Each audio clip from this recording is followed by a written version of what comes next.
Sounds good. Hi, everybody. Welcome to Talking Data Equity for Friday, September 20th. My name is Heather Kraus, and I'm the founder of an organization called We All Count. And in brief, We All Count is an organization that focuses on practical, concrete ways to align the choices that we make in any quantitative data project with the lived experiences or communities or values that we're trying to center in those data projects. And one of the things that we learned over the years of working with individuals and organizations that want to embed data equity in their work is that there's a real strong desire for people in different sectors and different countries who are all kind of working towards data equity to have a space where they can compare notes, talk about what's working, what's not working, and remember that none of us are doing this alone. So that is the point of the event that you have arrived at today, Talking Data Equity. Talking Data Equity is something that we do most Fridays, and it's an informal gathering of anybody who is interested in data equity from any sector, from any country. And the idea behind Talking Data Equity is to get together and look at examples and ideas and techniques that can help us understand how the choices that we make when we're working with quantitative data do in fact influence whose lived experience, what values get embedded in the numbers, in the results, in what we all call evidence. And sometimes we have special guests, and sometimes we get together and talk about techniques, and sometimes we get together and look at projects and dissect the choices in those. And this week we have a special guest. So in about 30 seconds, I'm going to introduce you to the special guest. I'm going to do a little bit of logistics before that. First of all, you'll notice that we're running this as a Zoom meeting, and the Zoom link doesn't change. So if you ever want to come to a future Talking Data Equity, you can just come to this Zoom link, and you will find us most Fridays at noon. If you want to know what the schedule is, the main Talking Data Equity page is where you can always see what the schedule is. And also, if you have a question or a special guest that you want to suggest for an upcoming Talking Data Equity, there's also a form that allows you to do that on that page. So feel free at any point to nominate yourself. Oh, I put that to the waiting room participants. Sorry. Let me try again with that link. I'm going to send it to everybody. So if you want to nominate yourself, a colleague, or just somebody that you don't even know you're just interested in, feel free to go ahead and use the forms on the Talking Data Equity page to tell us who you would like to see. Last link I'm going to show you is the link to the We All Count Data Equity Community Forum. All of our Talking Data Equity recordings and resources and further conversations can all be found in that data equity forum. So if you ever have to miss a Friday and you're interested in the topic, you're going to be able to find the recording there. If you want to ask follow-up questions and we don't get to your question on some Friday, or you want to remember what link was shared or what resource was talked about, that's your source for all of the resources and recordings from each week. And how it works logistically is because there are so many of us in a Zoom meeting, we're going to ask that while our special guest is sharing their experiences and their slides, you keep your microphone turned off. You can do what you want with your video. If you want to be on video, that's great. If you don't want to be on video, also great. And if you want to ask questions in real time, use the Zoom chat. You can use the Zoom chat in two ways. You can put that blue drop-down menu to everyone, in which case everybody who's here and everybody who watches the recording will see your question. Or if you want to ask a question anonymously or privately, you can direct message me in the Zoom chat. I'm Heather Kraus, and I'll do my best to amplify your question, but I won't attach your name to it. So I think those are all the logistics that I'm supposed to cover. And now I'm going to introduce you to our special guest, who I am very, very excited about. Let me introduce you to Dr. Amelia Hoover Green. Dr. Green is a data scientist, quantitative researcher, and former political science professor. As an academic researcher, she studies violence against civilians during armed conflict. And as a consultant, she has advised courts, governments, and the United Nations on the use and the interpretation of quantitative data, especially in areas of her specialty. She has her PhD from Yale. She teaches or taught at Drexel. And recently, she has held research positions at many organizations, including some that we know and love, like Code for America, the Jews of Color Initiative, and Meta. And Amelia lives with her family in Philadelphia, specifically West Philadelphia, which is the best Philadelphia. I'm reading from her text there. I'm from a different part of Philadelphia. But Amelia, I know personally, has had an incredibly eventful and busy week and is still making time to spend with us and share her amazingly interesting and valuable experience. So Amelia, Dr. Green, thank you for coming. I'm going to turn it over to you. Thank you so much, Heather. I am thrilled to be here. This is the kind of eventful that is good eventful. Um, I have spent, so I was at Code for America when Code for America did its enormous layoff of lots of data scientists and lots of other people as well.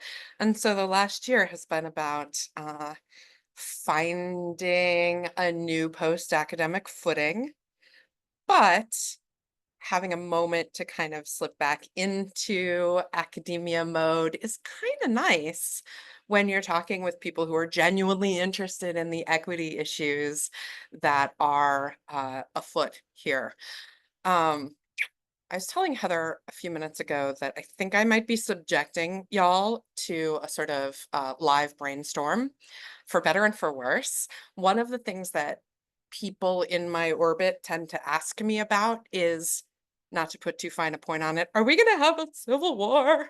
Um, and I think the answer is probably no for most definitions of civil war, but I want to talk about how my experience dealing with Civil War data and dealing with political violence data might or might not translate to the US.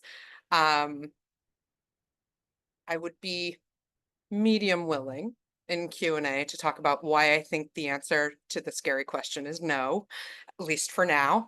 But it's sort of a qualified no. The thing I want to start by saying, other than not sure I said this yet, it's really important. Thank you, Heather, and thank you for founding We All Count. It's an organization I really admire. I feel really flattered and honored to be here. The thing I want to talk about is data inequity in the context of violence. It is self-reinforcing data inequity, that is, and it's global. And what I'd like to do is to sort of talk through some different, let's call them varieties of data inequity in global violence data, and then come back to the US and ask, like, are we expecting to see those things here? What would it look like in our context? Um, so we are going to do a quick I, former professor, right? I cannot resist a couple of quick political science definitions. I'm going to talk a little bit about how we make violence data, including data on political violence, but also criminal violence. Going to talk through a few examples and then, you know, let's say I'm going to aimlessly natter on. That's probably not true. I might say something really cogent. I might not about what might be going on in the US with respect to data and data equity in the context of our upcoming presidential election. So, all right, definitions. There are three poli-sci things and one really important statistics thing. And I have to apologize in advance to people who already know this stuff. I'm just going to say it anyway, because I think it really matters for how our data are wrong. So every data set is wrong. about reality. Most data sets are like emphasizing some specific parts and not, we all know this, right? That's what data inequity is. But what's going on with our states, which is to say our countries, is something that, in my experience, seems to really matter when we're trying to diagnose what's wrong with our data. So, state strength, a strong state. The US is a strong state, so is North Korea. The US is a strong state, so is Sweden. Um, a strong state controls all of its territory. People don't challenge it for control. There's not a rebel movement mounting a significant armed threat to the central government. That's pretty much the main definition. We all can thank Max Weber. Prussian sociologists. We love them. What's democracy? Democracy, here's a really minimal definition. We can talk about this. Free and fair elections are held pretty routinely, and if somebody loses, they leave. That's key. Peaceful transition of power is the thing.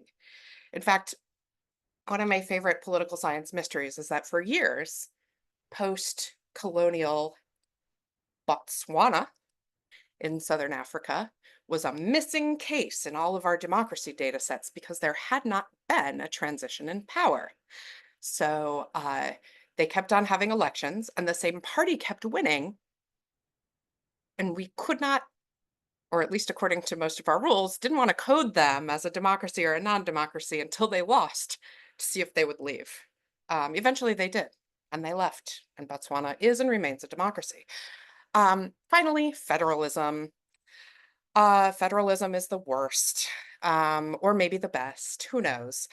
It is systems like ours in the US. I don't know where folks are joining from. I am speaking from the US, but I don't want to assume. So please feel free to give a shout if I'm saying something that does not make sense to somebody who's not in the US. Um, that is a blind spot that I have run into again and again. Uh, Working on it. So federalism is any system where subnational units, cities, states in the US context, counties even, right? County sheriffs are a major sort of focus of interest in terms of violence data right now in the US. Any system where those units have some substantial control over state stuff.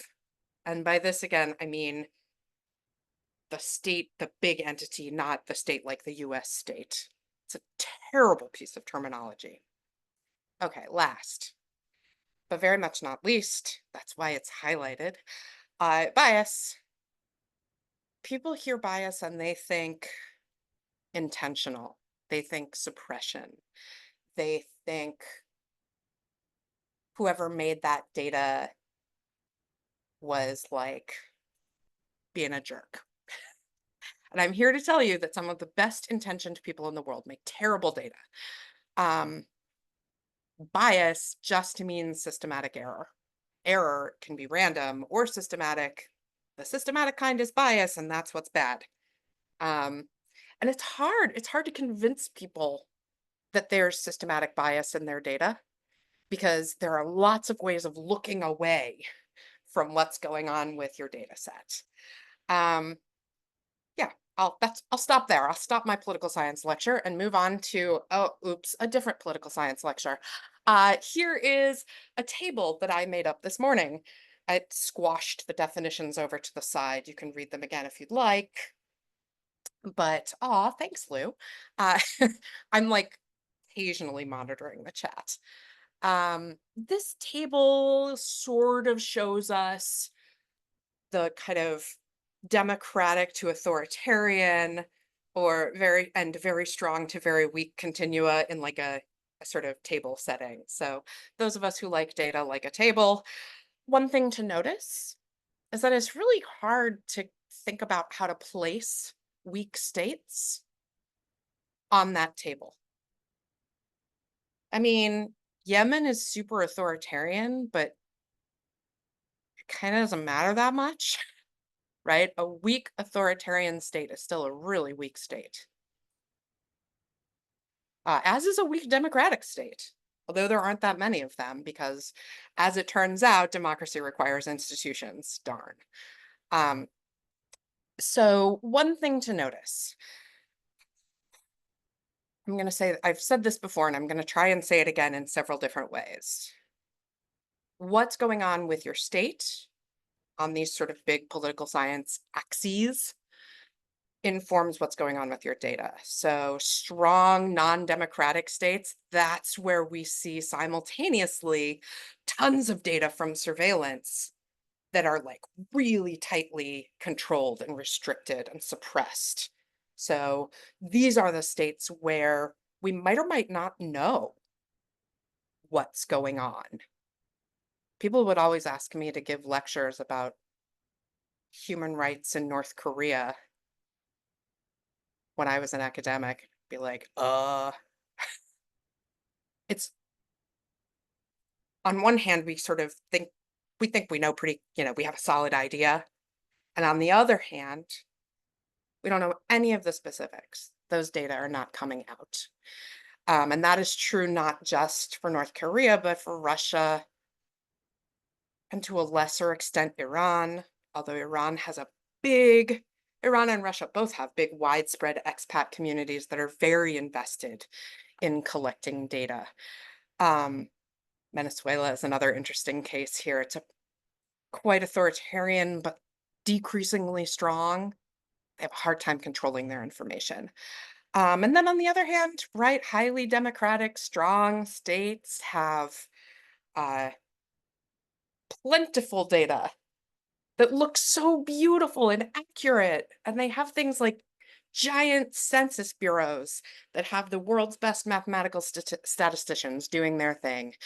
Um, and they still might be really, really wrong. So I was interning at the census in the early 2000s. Hi, I'm dating myself.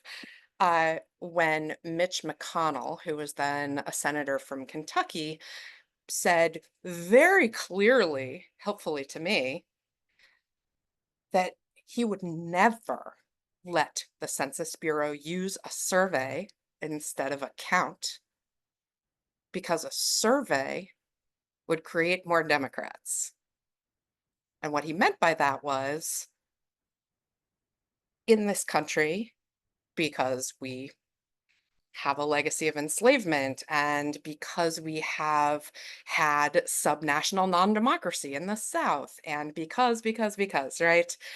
Certain groups of people are way less likely to get counted in the census. We don't know how many people are living unhoused, and we don't actually know that well how many how people who are very poor in this country are moving around. In any case, that's great because the census cannot be statistically corrected except kind of around the edges, right? So our investments in who has power and who is prioritized, be that accidental or not, right?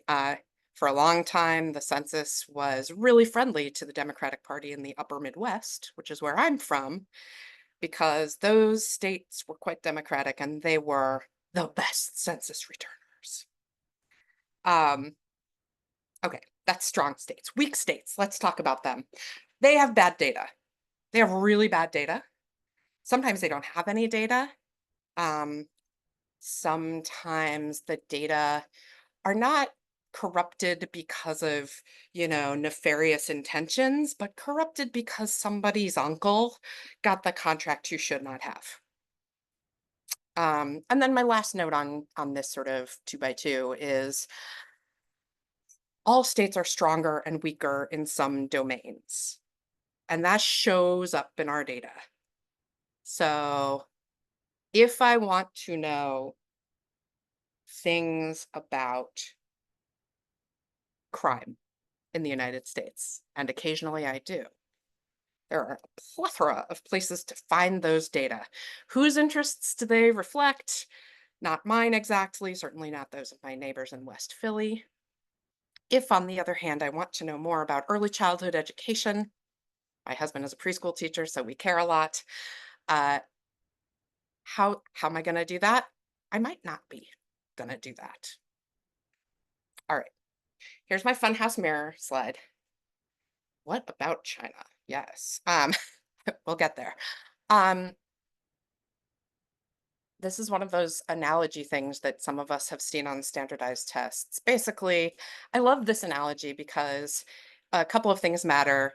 One is how your funhouse mirror is shaped, and one is what you are doing. Are you leaning in? Are you leaning out? Are you turning to the side? So we see this, same guy taking selfies of himself. Um, the three ways that we typically get violence data are all fun and exciting funhouse mirrors.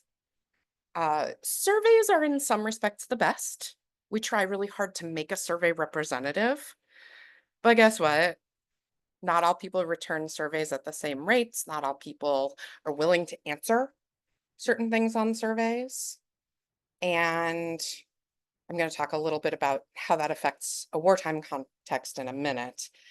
Administrative data are administrative data. Sometimes they're very complete and beautiful.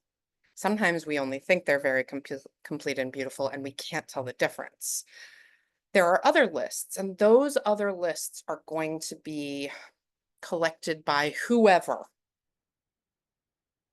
maybe a human rights organization, maybe a local governmental body, maybe in sort of like a post-war setting or a post-violence setting, a Truth and Reconciliation Commission or just a Truth Commission. But I want to talk about lists for a minute because this is often the basis of like what we do with violence data. One of the things that I found sort of saddest when I was working in El Salvador and on uh, lethal violence during the Civil War in El Salvador was how badly violence was undercounted by the rebel groups. Now, just to be clear, there's no plausible story in which the rebels in El Salvador were like the bad guys in this story. Uh, they committed maybe 10% of all lethal violence against civilians, but here's a story. I figured out at some point that one of the major sources of data on the northern region of El Salvador um, was created by a human rights organization that was absolutely committed to doing their best by the civilian population. But guess what?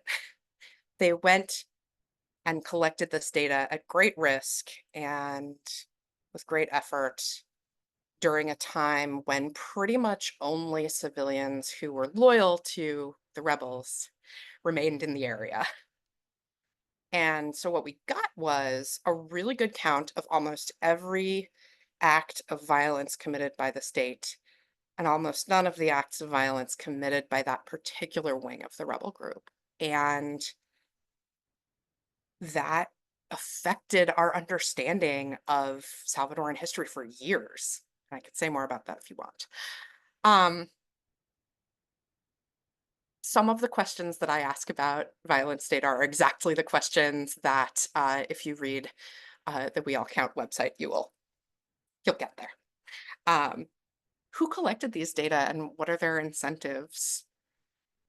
And I think more importantly, what do qualitative experts have to say? I would not think I would not think of doing violence research without like an anthropologist next to me ever again. Don't do that. And frankly, don't do most of it, right? Because we get really wrong answers. So here's some stories.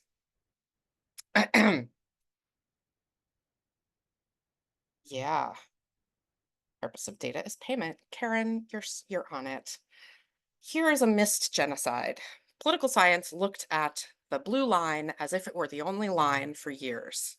What is the blue line? The blue line is what used to be our standard source of event count data for violence, which was newspapers. So you hire somebody who speaks Spanish to read every newspaper in Guatemala and record every episode of violence.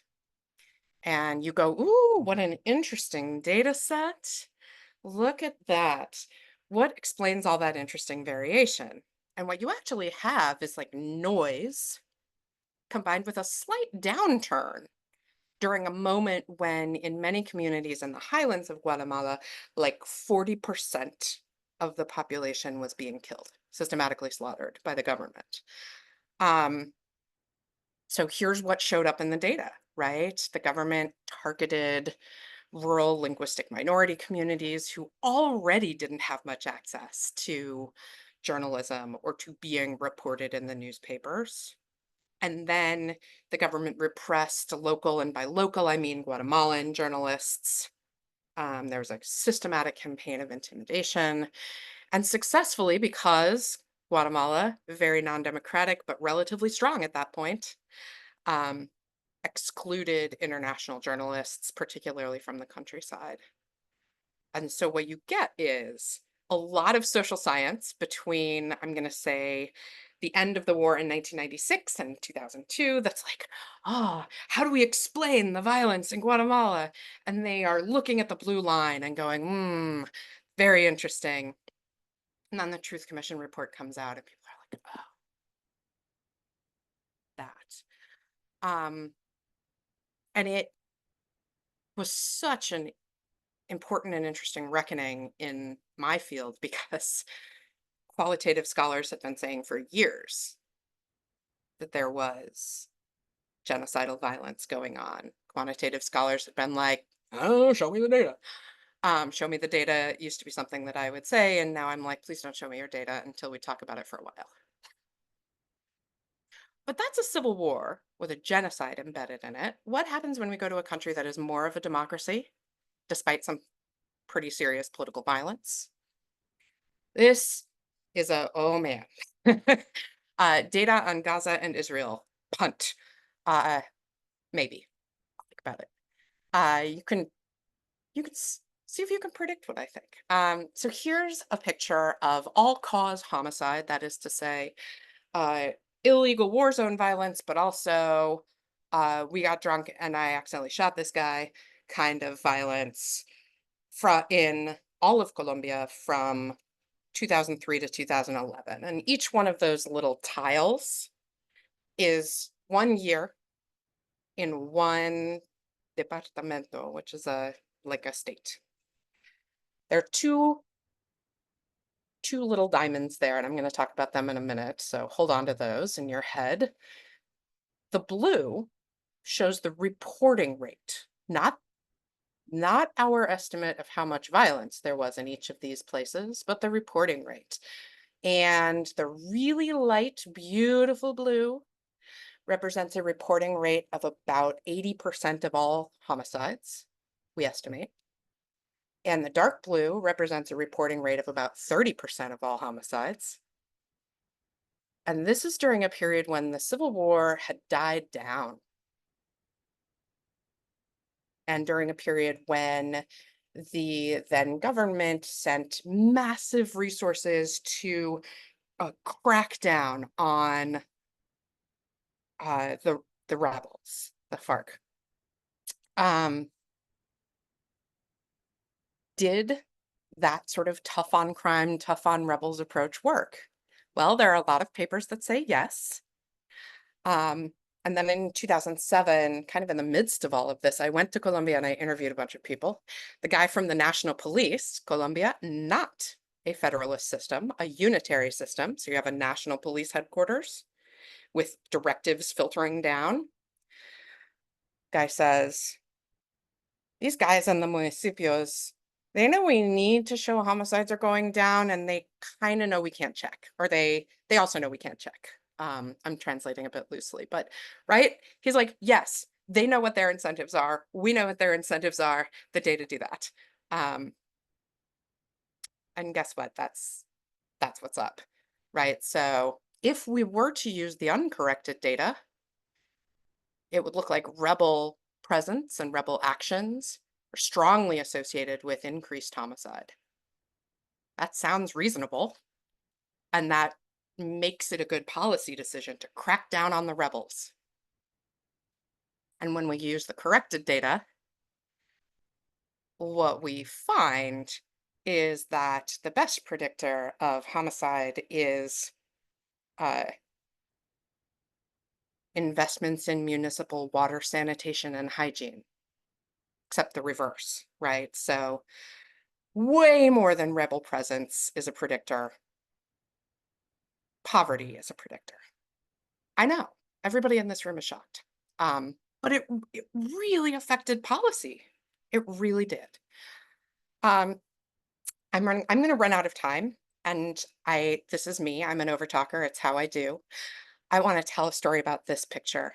Um, this is this is a picture of one page of data from the so-called secret annex, Annex 2 to the Salvadoran Truth and Reconciliation Commission report in 1992. It is the only source we have that gives any kind of systematic data on non-lethal violence. And here that's mostly, you'll see violación is rape and tortura is murder or tortura is torture, obviously, and lesiones is other sorts of physical harm. What qualitative researchers tell us and what we know from the sort of isolated set of incidents where we can find this out is that sexual violence in particular was quite widespread. And in this enormous document, it had about 65,000 separate incidents of violence. I used the early days of optical character recognition to digitize these data, but there are only 400 um, episodes of sexual violence reported, and that's not enough, particularly given that they are all fully anonymized. It's not enough to make any kind of estimates. And so what we have in El Salvador is data that, despite many people's best efforts, um, primarily reflect the experiences of men, combatants, active supporters of the war effort on both sides, and elites. However, even if you ask from the beginning, things get weird.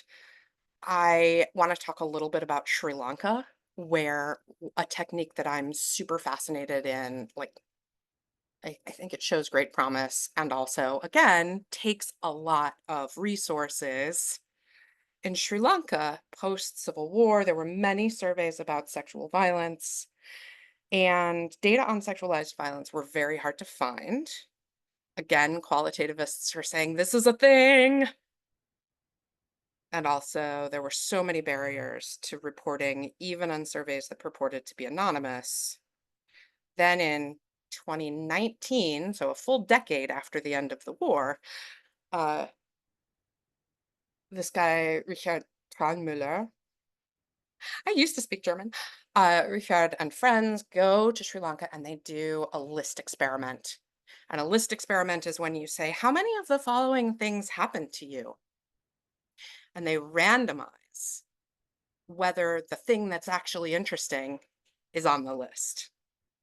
And from that and the demographic data that people can provide, they can figure out in this sort of quasi-experimental way, right, the difference between the set that did not have the thing of interest and the set that had the thing of interest, multiplied by the number of people that we think are represented by our survey, is the number of episodes we have. And that was 10 times the previous estimate. And there was, it appears, massive targeting of men and boys associated with or believed to be associated with the Tamil Tigers. All right. Shoot. I'm going to stop for 1 minute because I just want to turn your attention to experiences of like less conflicted places that many of us are in. Did you take a survey the last time somebody asked you? Why or why not? Did you call the police last time you thought about doing that? Why or why not? These are the sort of two main ways we gather data on violence in the United States.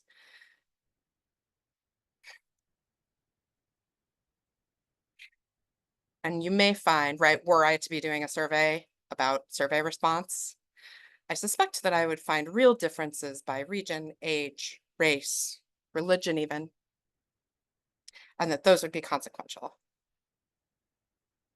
I think I'm going to skip this slide. Our state strength is uneven. The US is democratic, but decreasingly so. It's strongly federalist. There is a racist legacy of enslavement that we are still right in the middle of. And then we have a lot of really high quality statistical infrastructure that has a bunch of limitations. So here are some US cases. Picture on the left.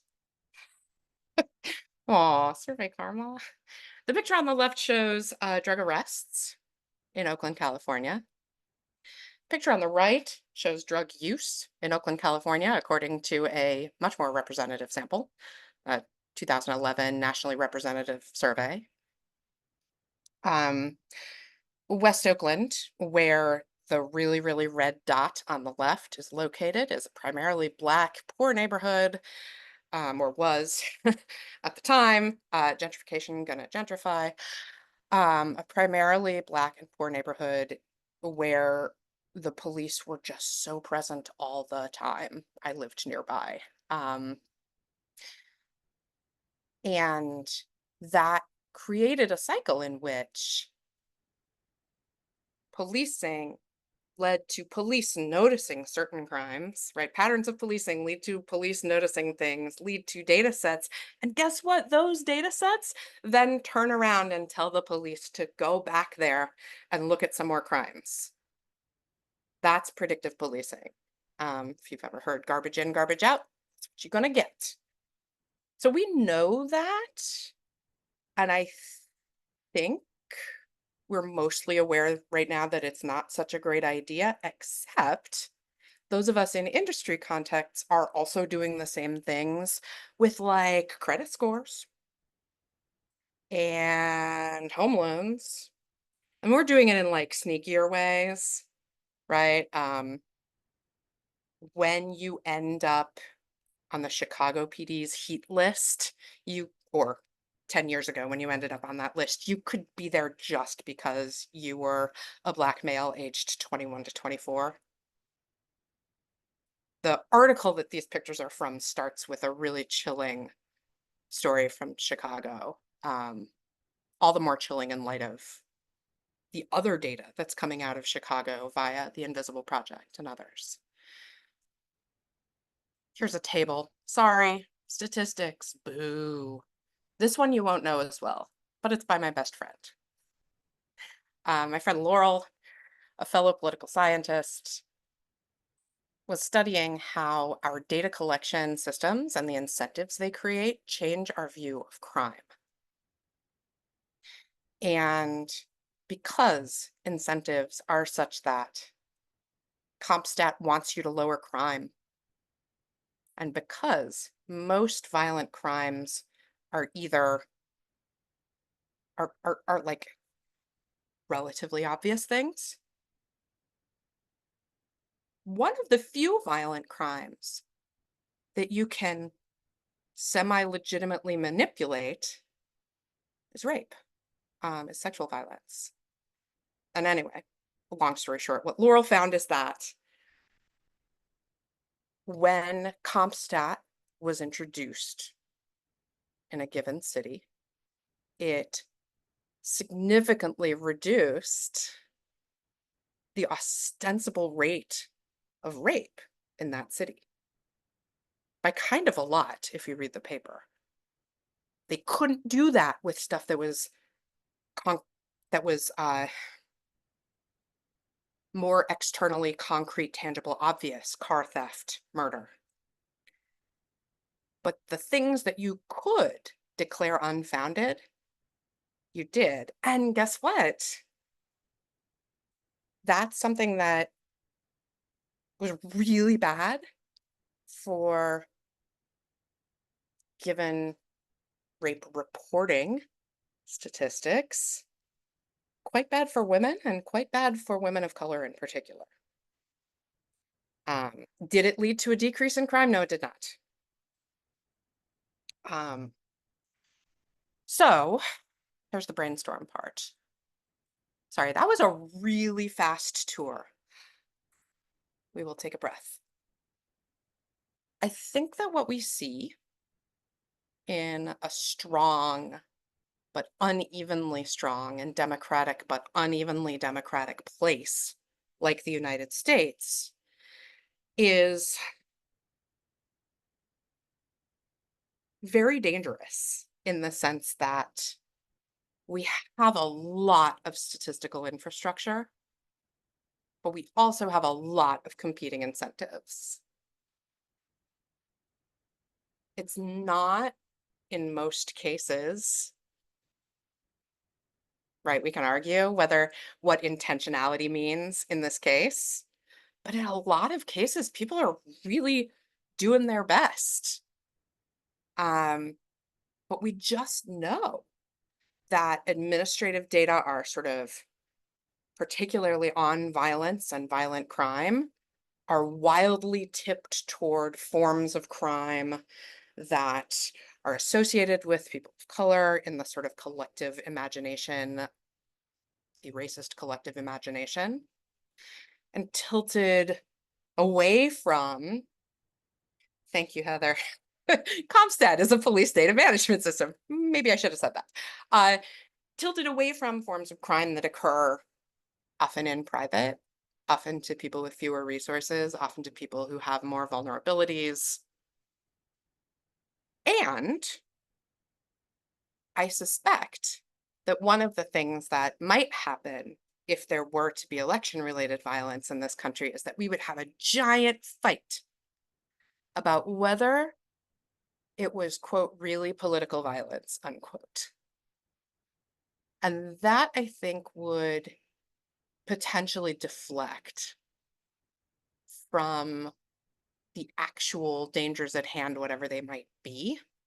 There are also a lot of practical questions about whose hands are on voting data, right?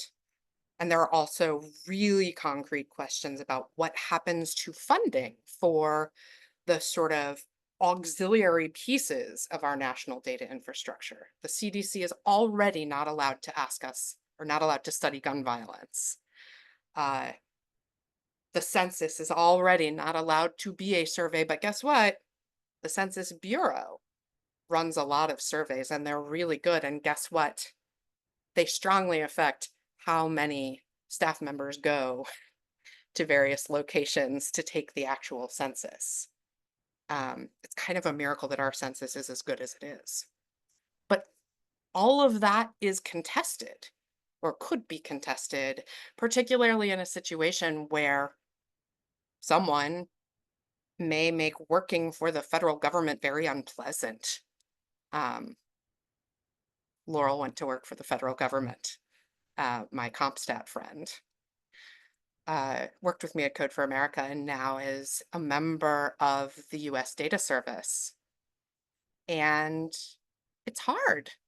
It's hard to be a federal government worker, particularly an information worker.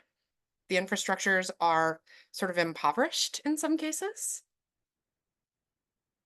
People aren't very nice all the time. That's what that is. Anyway, I am super excited to hear questions, to hear answers to my various brainstorm questions, and I will stop there. Only 6 minutes late. No Thank you so much, worries. everyone. Amelia, thank you so much. There is a lot of appreciation for your work in the chat, and it's really, really critical. The timeliness of applying a data equity lens to violence is incredibly important. I was really, really interested and happy to see kind of the international examples that you started with. That's where I got my start actually many, many years ago, was kind of trying to validate US government and Canadian government reports of civilian casualties in violent zones, and you did a perfect job of showing, it really depends on who's counting and what their incentives are and where you're counting and when you're counting. Yeah. It's not just a matter of like try harder or like tell the truth. It's there's no simple answer like that.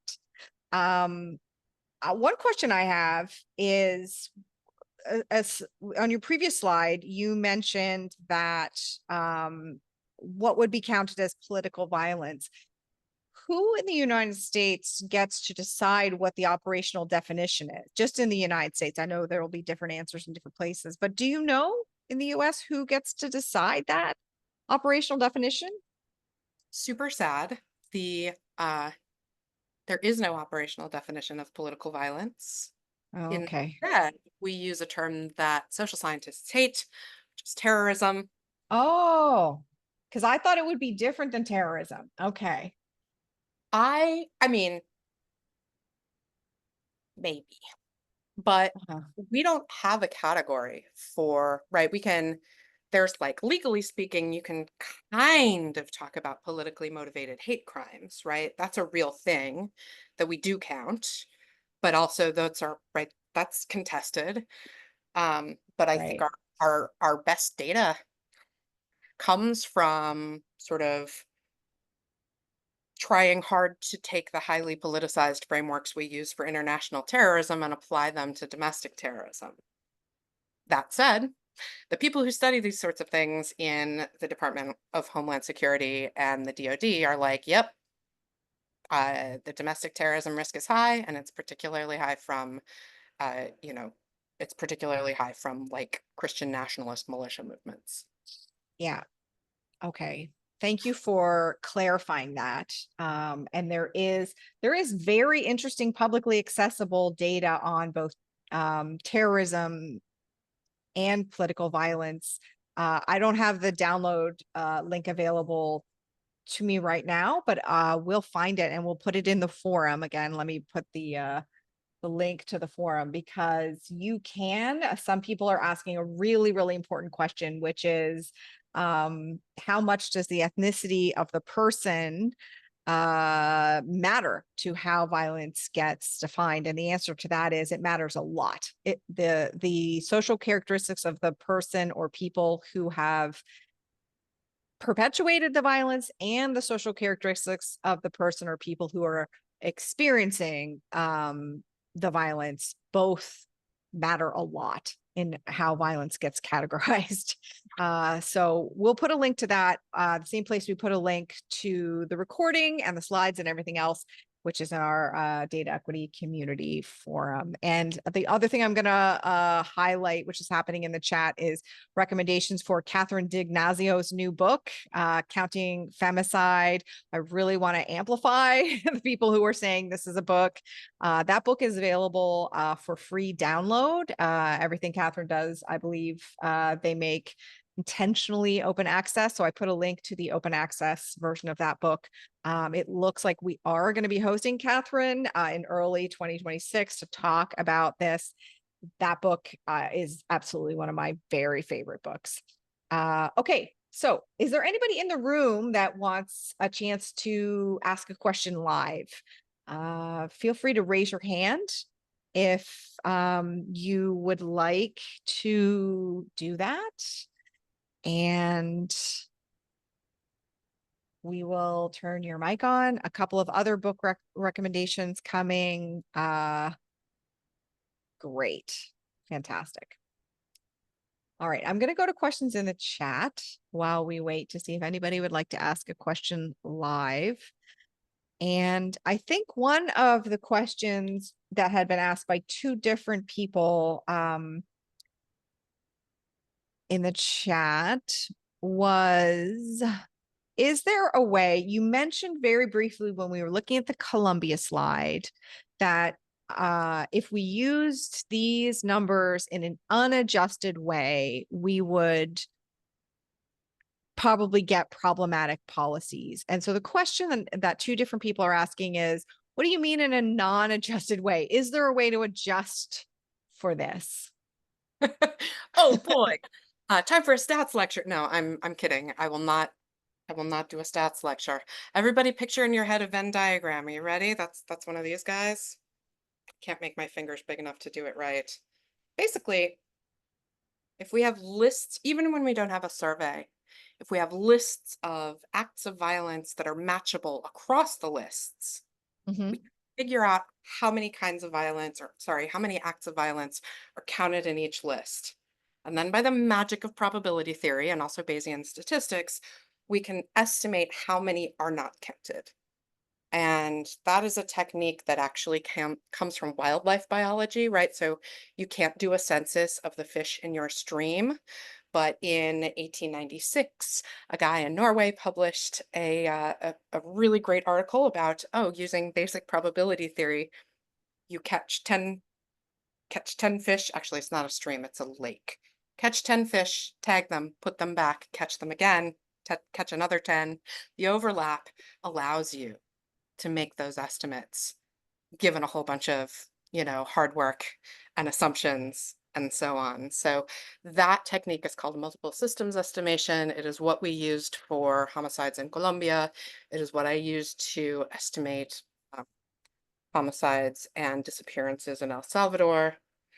Um, Got it. yeah, Really helpful. The yes. other thing, go Oh, so ahead. I should plug a website as well. So for folks who are interested, um, my former employer, uh, I'm typing this in the chat, is the Human Rights Data Analysis Group, hrdag.org. And HRDAG is sort of the primary users of these sorts of statistics. Um, they have Yep. worked with the UN to count violence in Syria and many truth commissions. Mhm. Great group. Really, really great group of people. Fantastic group of people. Sorry. The tickle at the beginning of today is now back. I hear it. Okay. So I think we are going to leave it there because it's 5 minutes of, and we try and give people a 5 minute break so that if you're participating in back-to-back meetings, you have 5 minutes to be off screen. And first of all, I'm going to share one other We All Count link, because when Amelia, you were talking about the people who don't get counted in the US Census, we have recently uncovered a resource that's new to me. It may not be new to you, but it's the Hard to Count map. Mhm. And so we did a newsletter on the Hard to Count map, and you can find the newsletter in our newsletter archives, which I just put a link to. And we're having the Hard to Count map people come to do a Talking Data Equity in a couple of months. We'll make sure that you all know when that is. Because as Amelia was mentioning, all census estimates are definitely not the same. And there are very specific groups of people who are not counted in, whether it's the US Census or in, police reports or estimates of domestic violence. There are all kinds of people that systematically do not get included for a variety of reasons. Okay. And the last thing I'll say is that we will be back for Talking Data Equity. The link is always the same. We're here most Fridays, but not every single Friday. And next Friday, we're doing something unusual. We're doing part 2 of a Talking Data Equity. We don't do Talking Data Equity in pairs because it's a drop-in situation. But we did part 1 with me as the guest speaker on how to involve community members and people with lived experiences in forming your causal models if you're trying to do a causal statistical analysis. And we got about halfway through, and there was lots of conversation, and there was an overwhelming number of requests to do a part 2. So we will be doing part 2 of how to include communities in actually building and testing statistical causal models next Friday, same time, same Zoom link. And in the meantime, a huge thank you to Amelia for coming and sharing her amazing work on a really heart-wrenching topic, which is violence and people who get counted and don't get counted. And an equally huge thank you to all of you who come once in a while, who come every week, whatever rhythm that is working for you.